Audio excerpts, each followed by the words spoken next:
Hi friends, welcome to Aarthi's kitchen and vlogs. ഇന്ന് നമ്മൾ തയ്യാറാക്കാൻ പോകുന്നത് ഒരു സാസേജ് ഫ്രൈ ആണ്.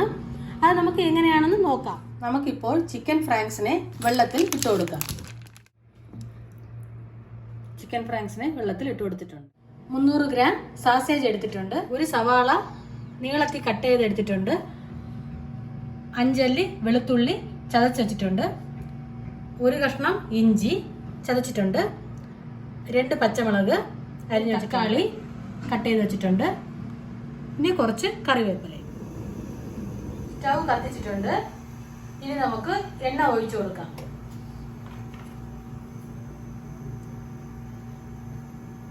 നാല് ടേബിൾ സ്പൂൺ എണ്ണ ഒഴിച്ചിട്ടുണ്ട്.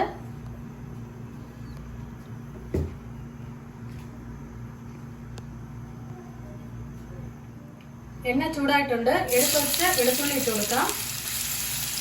എന്നിട്ട് ഇഞ്ചി ഇട്ട് കൊടുക്കാം. പച്ചമുളക്.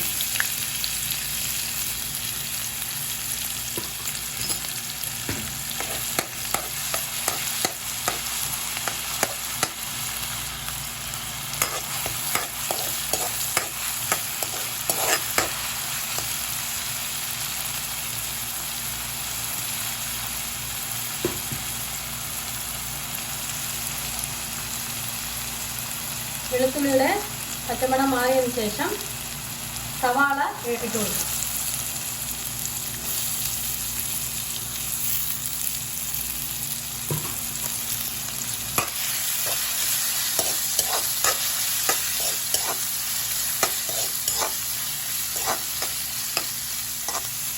സവാള പെട്ടെന്ന് വഴറ്റാനെ കൊണ്ട് കുറച്ച് ഉപ്പ്, 1 ടേബിൾ സ്പൂൺ ഉപ്പ് ചേർത്തിട്ടുണ്ട്. എന്നിട്ട് കറിവേപ്പില ഇട്ട് കൊടുക്കാം. അരിഞ്ഞ് വെച്ച് തക്കാളി ഇട്ട് കൊടുക്കാം.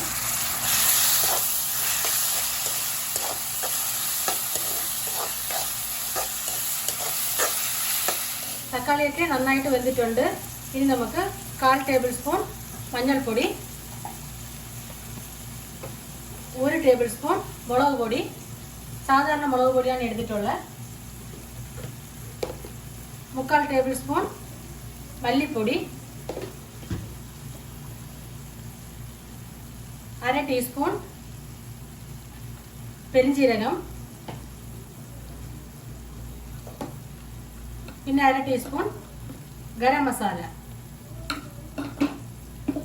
എന്നിട്ട് ഈ പൊടിയുടെ പച്ചമണം മാറുന്നവരെ നന്നായിട്ട് വഴറ്റി കൊടുക്കണം. പൊടിയുടെ പച്ചമണമൊക്കെ നന്നായിട്ട് മാറിയിട്ടുണ്ട്. നമുക്കിനി സാസേജ് ചേർത്ത് കൊടുക്കാം.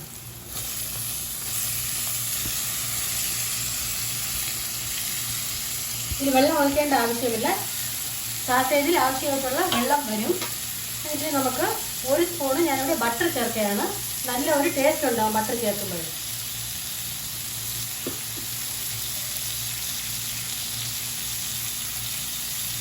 എന്നിട്ട് നമുക്ക് ഇളക്കി കൊടുക്കാം.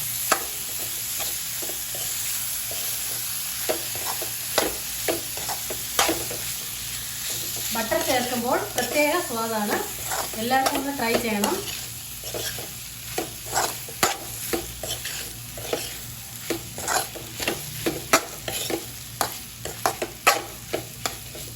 സാസേജ് പെട്ടെന്ന് വെന്ത് കിട്ടും. അതുകൊണ്ട് നമുക്ക് 10 നിമിഷം മൂടിയിട്ട് വേവിക്കാൻ വെക്കാം.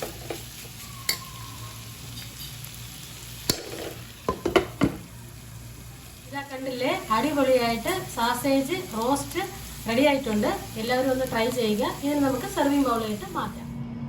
ഈ സാസേജ് റോസ്റ്റ് നിങ്ങൾക്കെല്ലാം ഇഷ്ടപ്പെട്ടിട്ടുണ്ടെന്ന് ഞാൻ വിചാരിക്കുന്നു. ഇഷ്ടപ്പെട്ടിട്ടുണ്ടെങ്കിൽ ലൈക്ക് ചെയ്യുക, ഷെയർ ചെയ്യുക, കമൻറ്റ് ചെയ്യുക. പിന്നെ മറക്കാതെ സബ്സ്ക്രൈബ് ചെയ്യുക. താങ്ക്